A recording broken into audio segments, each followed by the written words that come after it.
అత్యధిక అప్పులు ఉన్న టాప్ 10 రాష్ట్రాల గురించి ఈ వీడియోలో చెప్పడం జరిగింది. మన తెలుగు రాష్ట్రాలు ఎన్నో ప్లేస్లో ఉన్నాయో తెలుసుకునే ప్రయత్నం చేద్దాం.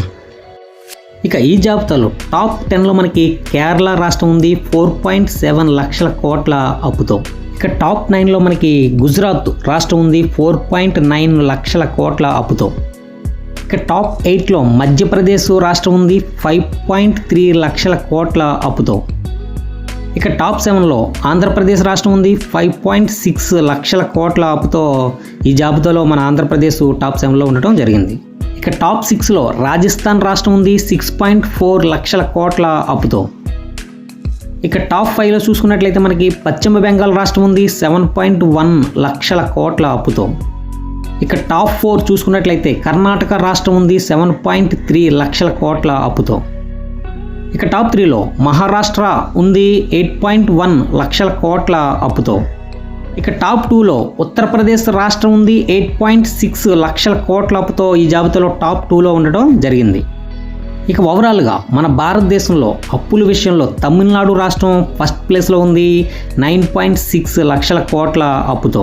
ఈ విధంగా భారతదేశంలో ఉన్నటువంటి రాష్ట్రాలు అప్పుల విషయాల్లో టాప్ 10గా ఇవి ఉండడం జరిగింది. ఈ జాబితాలో ఆంధ్రప్రదేశ్ టాప్ 7లో ఉండడం జరిగింది. తమిళనాడు టాప్ 1లో ఉంది 9.6 లక్షల కోట్ల అప్పుతో. ఇటీవల తమిళనాడు రాష్ట్ర ముఖ్యమంత్రిగా ప్రమాణ స్వీకారం చేసినటువంటి విజయ్ కూడా మన రాష్ట్ర అప్పు 10 లక్షల కోట్ల అప్పు ఉంది, మేము చేయాల్సిన పనులన్నీ కూడా చేయడానికి మాకు కొంచెం సమయం కావాలి అని కూడా చెప్పడం జరిగింది. కేవలం అప్పు మొత్తాన్ని చూసి ఆ రాష్ట్ర ఆర్థిక పరిస్థితి ప్రమాదకరంగా ఉంది అని చెప్పలేం. ఎందుకంటే ఆ రాష్ట్ర ఆదాయం ఎంత, అప్పు ఎంత, ఈ రెండింటి మధ్య నిష్పత్తి ఎంత అనేది మనం కోలమానంగా చూడాలి. ఆ నిష్పత్తి పర్సంటేజ్ 30% తక్కువగా ఉంటే ఆ రాష్ట్ర ఆర్థిక పరిస్థితి ఆరోగ్యకరంగా ఉన్నట్లు మనం భావించవచ్చు. ఈ నిష్పత్తి ప్రకారం ఆందోళనకరంగా ఉన్న రాష్ట్రాల జాబితాను పరిశీలించినట్లయితే పంజాబ్, బీహార్, పశ్చిమ బెంగాల్, కేరళ, అరుణాచల్ ప్రదేశ్, హిమాచల్ ప్రదేశ్ రాష్ట్రాలు ఉండటం జరిగింది. ఇక మెరుగైన స్థితిలో ఉన్న రాష్ట్రాలు చూసుకున్నట్లయితే మనకి మహారాష్ట్ర, గుజరాత్, ఒడిశా వంటి రాష్ట్రాలు, అదేవిధంగా ఉత్తరప్రదేశ్ కూడా మెరుగైన స్థితిలో ఉన్నవి.